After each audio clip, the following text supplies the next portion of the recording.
दोस्तों एक और स्पेशल एपिसोड आ गया है क्राइम पेट्रोल का। उससे पहले इस वीडियो को लाइक कमेंट और शेयर कर दो और सबसे पहले ये वीडियो देखो। सोनम ने एक दो बार फोन पे जैसे राजा से बात करी थी तो राजा बोल रहा था मम्मी को मैं इसमें इंटरेस्ट नहीं ले रही है, उसके पास टाइम नहीं है तो मेरे को शादी नहीं करना। तो मैंने फिर सोनम से बोला कि तुमको इंटरेस्ट नहीं है क्या राजा में इंटरेस्ट नहीं है क्या, तुम राजा से बात नहीं करती हो मैं इनके फ़ोन पे। तो बोले मम्मी मैं काम में इतनी बिजी रहती हूँ, बोले मेरे को ऑफिस में इतना काम रहता है तो मेरे पास समय नहीं रहता है बोले कि। तो फिर उस दिन से सोनम राजा से बात करने लगी थी। जिस दिन मैंने उसको ऐसा बोला था ना उस दिन से सोनम फिर राजा से बात करने लगी। क्यों बात नहीं कर रही? नहीं, ये आया था तो वो ना पूरा क्लियर हो गया था। राजा ने इसलिए बोला था, सोनम उसको टाइम नहीं दे रही थी, सोनम उससे बात नहीं कर रही थी। तो राजा ने बोला मम्मी इसके पास मेरे लिए अभी से टाइम नहीं है तो मेरे को बाद में कब टाइम देगी, तो मैं इससे शादी करके करूँगा क्या बोले कि। तो हमने बोला कि मैं सोनम से बात करती ना, बात क्या है। तो फिर मैंने सोनम से बात करी थी तो उस दिन से सोनम उससे बात करने लगी थी। वीडियो में साफ साफ दिख रहा है कि राजा रघुवंशी की मां कह रही है कि राजा ने उन्हें बताया था कि सोनम इंटरेस्ट नहीं थी शादी के लिए और वो अपना समय नहीं निकाल पा रही थी, और इस वजह से राजा रघुवंशी ने अपनी मां को बताया कि वो शादी नहीं करना चाहता है। लेकिन राजा रघुवंशी की मां ने जब सोनम से बात किया तो सोनम ने भी वही चीज़ बताई कि ऑफिस की वजह से मेरे को टाइम नहीं मिल पाता है और मैं बात नहीं कर पाती हूँ राजा से। लेकिन तब भी इसके बाद में दोनों की बातचीत होना चालू हो गई और दोनों की शादी हो गई धूमधाम से। फिर इसके बाद में दोनों कपल हनीमून के लिए मेघालय गए थे। मेघालय में अपने पुराने आशिक के साथ में सोनम ने साजिश रचकर सुपारी दे दी अपनी हस्बैंड की राजा रघुवंशी की और उसको वहीं पे ख़त्म कर दिया। ठीक है, अच्छा ये चीज़ समझ में नहीं आ रही है। जब राजा रघुवंशी को भी पता था कि वो इंटरेस्टेड नहीं थी शादी के लिए और उसकी फैमिली को भी पता था, तो उन लोगों ने उसी टाइम पे ये चीज़ आगे बढ़ने क्यों दी? ये चीज़ आगे बढ़ने दी और उसकी वजह से उनको प्रॉब्लम आई। जब उनको पता था कि कुछ गड़बड़ है तो आगे बढ़ना ही नहीं चाहिए था। और यहाँ पे भी सोनम को अगर वो पहले ही बता देती राजा को कि ऐसी ऐसी कहानी है, मैं किसी के साथ में हूँ, मैं शादी नहीं करना चाहती हूँ, तो राजा रघुवंशी तभी शादी तोड़ देता। तभी वो शादी नहीं बढ़ती, ना शादी होती, ना हनीमून पे जाते, ना इसका मर्डर होता। लेकिन अब मेरे को एक चीज़ ये समझ में नहीं आ रही है, जो इसका बॉयफ्रेंड दिख रहा है जो ऊपर राज कुशवाहा, इसकी शक्ल देख के लग रहा है कि ये क्रिमिनल ही है ना। ऐसा लग रहा है कि ये चप्पल चोर है, मंदिर से चप्पलें जूते चोरी करता होगा, है ना। ट्रेन में जाता होगा तो किसी का बटवा मार लेता होगा, किसी का वॉलेट चोरी कर लेता होगा, है ना, किसी की साइकिल चोरी करके भाग जाता होगा, वैसे ही लग रहा है ये। तो ऐसे लप्पू और चूतिए लड़कों के वजह से लड़कियां इन पे प्यार दिखाती हैं और इनके वजह से जो इनके जो भोले भाले हस्बैंड रहते हैं उनका गेम बजा देती है। ठीक है यार, लेकिन मेरे को ये समझ में नहीं आ रहा है कि कोई भी सुंदर लड़की हो, कोई भी लड़की हो, उसका हमेशा ऐसा चंपू टाइप का बॉयफ्रेंड क्यों रहता है जो कि अलग से शातिर क्रिमिनल दिखता है। पहले वाला जो इंसिडेंट था, जो मुस्कान वाला इंसिडेंट था, उस पर भी जो ड्रम वाला जो केस था, उस पर भी जो लड़का था जो पुराना आशिक था मुस्कान का, वो भी ऐसे बाल बिल्कुल बनाया हुआ था, बिल्कुल जैसे पाइनएप्पल का उल्टा करके अपने सर पे डाल दिया हो।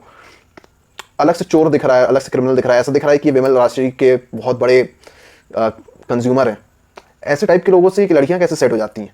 ये लड़कियां भी अब चला के लड़कियां इसलिए सेट करती हैं ऐसे को कि हाँ भाई शादी के बाद में हस्बैंड को जब निपटाना होगा तब ऐसे ही लोग कुछ चंपू टाइप के लड़के ही साथ देंगे।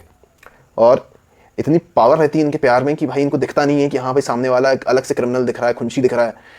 इनके साथ में रहती हैं और अपने भोले भाले हस्बैंड जो मेहनत करके घर चलाने वाले हैं उनको ख़त्म कर देती हैं। इनको किसी से डर ही नहीं है। इनके आंखों में जो इतना प्यार दिखता है वो इनको ही समझ में आ पाता है, क्योंकि बाद में तो ऐसे ही लोग साथ देंगे जो ख़त्म कर पाएंगे। अच्छा, जो लड़के रहते हैं, जो पुराने आशिक रहते हैं, वो ये चीज़ समझ नहीं पाते हैं कि भाई हम ही लड़की को समझा दें कि भाई अब तो तेरी शादी हो गई है, अब तो तू ढंग से रह। लेकिन नहीं, ये भी एक अलग लेवल के रहते हैं। इनको भी पता रहता है कि हाँ भाई यहाँ साथ नहीं दे पाए, शादी नहीं हो पाई, चलो जेल में तो साथ में जाएंगे। ये सोच के जब इन लोग आगे बढ़ते हैं और क्राइम करते हैं। पहले हम लोग बोलते थे कि बेटी पढ़ाओ बेटी बढ़ाओ, ठीक है, लड़कियाँ बोलती थी कर्मा इज़ अ बिच। अब वो कर्मा इन लोगों ने खुद करना चालू कर दिया। और इनकी जो स्ट्रेटजी है प्लानिंग बनाने की, ये पहले नहीं मारती हैं। पहले ये शादी करेंगी, फिर उनको लेके जाएंगी, उनके साथ में कांड करेंगी और ख़त्म कर देंगी। ठीक है दोस्तों, मैं तो आप लोगों से यही बोलूँगा कि अगर आपका कोई दोस्त है, कोई फैमिली में शादी करने वाला है या किसी की शादी होने वाली है, तो भाई पहले से चेक कर लो, क्योंकि 4 एपिसोड तो आ चुके हैं क्राइम पेट्रोल के। अगला एपिसोड उनका ना आ जाए कहीं पर, क्योंकि अभी भी 6 महीने बाकी हैं। 6 महीने में आराम से 3 केसेस तो आ ही जाएंगे ऐसे। तो एक पूरे 6 एपिसोड की पूरी एक सीरीज़ बन जाएगी क्राइम पेट्रोल की, और जिसको हमको सोनी टीवी में नहीं देखना पड़ेगा, ना किसी ओटीटी में जाके देखना पड़ेगा, सीधे हमको इंस्टाग्राम और यूट्यूब में पता चल जाएगा सारी चीज़ों के साथ में। अच्छा, ये जानबूझ के ना ये शादी के पहले भी रिश्ता नहीं तोड़ती हैं, क्योंकि उनको पता 5 से 10 मिनट का ही बस एपिसोड बन पाएगा। ये पूरा शादी से लेके प्री वेडिंग से लेके शादी के दिन तक, शादी के बाद हनीमून भी अरेंज कराती है कि वहाँ पे जाएंगे, और इनके पास में इक्विपमेंट्स भी है। पहले के टाइम पे जो इक्विपमेंट्स थे, जो निकिता और मुस्कान और जो लड़कियाँ भी आई थी जो पहले यूज़ करी, पहले तो एक सूटकेस यूज़ हुआ था, एक ड्रम यूज़ हुआ था। ये एक नया केस आ गया है, अब एक और नया इक्विपमेंट आएगा नए एपिसोड के साथ में। अब उसका वेट करना पड़ेगा 1-2 महीने के अंदर। 1-2 महीना क्या, अभी के अभी आ जाएगा मेरे ख्याल से, इसी महीने एक आध एपिसोड आ जाएगा। और दूसरी चीज़ भाई, ये इंडिया के किसी भी कोने से हो सकती है ये चीज़, ज़रूरी नहीं है। बट ये एमपी वाले जो है ना, बहुत हाई लेवल का खेलते हैं। इनका रिस्क टेकिंग एबिलिटी जो है ना वो अलग ही लेवल की है। अब वो एमएलए को देख लो, जो एमएलए था एमपी से ही था, उसने पूरे हाईवे में ही भाई कहानी खींच दिया, किसी का डर ही नहीं उसको। एक ये आए हैं इंदौर से, इनका भी ये गए मेघालय में जाके ये ख़त्म होके आए। लेकिन यही चीज़ दोस्तों, सतर्क रहो, अपने दोस्तों को बता के रखो कि भाई बच के रहो, क्योंकि ऐसे जो लड़के रहते हैं, लक्कू चप्पू टाइप के जो लड़के रहते हैं, वही साथ देते हैं लड़कियों का शादी के बाद में, ताकि उनके जो हस्बैंड हैं उनको निपटा सकें और ख़त्म कर सकें। यही सच्चे प्यार की एक ताकत है जो हमें नहीं दिखती है, जो कि सोनम टाइप की लड़कियों को दिखती है। इसी वजह से उनका प्यार अमर है, ठीक है, शादी के पहले से लेके शायद जेल तक, और एक नया इक्विपमेंट आ जाता है हर एक चीज़ में। तो दोस्तों सतर्क रहो। और लेकिन मेरे को तो ये समझ में नहीं आ रहा कि लड़कियां ऐसा कर क्यों रही हैं। ये पहले ही उसको बता देती, लेकिन पहले वो नहीं बता सकती, उसका भी एक रीज़न है। इनको अपनी ज़िंदगी में चाहिए थोड़ा सा एक्शन, थोड़ा सा ड्रामा, ठीक है, थोड़ा सा फेम चाहिए, डिफेम चाहिए इनको अपना, कि हाँ भाई हम भी फेमस होना चाहते हैं, हमसे भी लोग डरें, हम भी एक मिसाल बने, हमारी भी नाम की जो लड़कियां रहें वो भी बेखौफ घूमें। और दोस्तों सतर्क रहो, अगर आपको कोई भी लड़की मिलती है जिसका भी नाम निकिता, सोनम या मुस्कान है, अगर आप किसी लड़की से मिल रहे हो, किसी अनजान लड़की से मिल रहे हो, आपको उसका नाम नहीं पता है, और जैसे ही आपको उनका नाम पता चले, सीधे से कुछ बोलने की ज़रूरत नहीं है। जैसी आपकी बात ख़त्म हो जाए, जैसे आपको पता चले कि इसका नाम निकिता या मुस्कान या सोनम में से एक है, आप सीधे पीछे मुड़े, वापस आएँ, भगवान को बोले बचा लिया, ज़िंदा रहने के लिए, ज़िंदा रखने के लिए धन्यवाद, और थूक दीजिए, ज़मीन में थूक दीजिए, ताकि वो जो आपको शक्तियाँ आपको जो ख़त्म करने वाली हैं, दुल्हा बनने से पहले आप बच जाएं।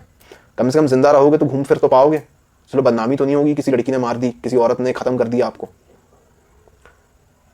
इसलिए दोस्तों सतर्क रहो, आजू बाजू की चीज़ों में नज़र रखो, ऐसी लड़कियों से बच के रहो जो आपको ख़त्म कर सकती है, आपका सफाया कर सकती है। देखो भगवान भी इशारा करेगा, इशारा आपको समझना पड़ेगा। जब वो इंटरेस्टेड नहीं थी बात करने के लिए और शादी के लिए लग रहा था कि भाई ये शादी के बाद में भी बात नहीं करेगी, समय नहीं निकाल पाएगी, अगर तभी राजा रघुवंशी ने ये चीज़ समझ ली होती तो आज वो ज़िंदा होता। अब वो ज़िंदा नहीं है। नीचे कमेंट करके बताओ कि ये जो पुराने आशिक जैसे दिखते हैं, जो एक शक्ल से ही दिखते हैं गुटखा चोर, ये लड़कियों को पटा कैसे लेते हैं।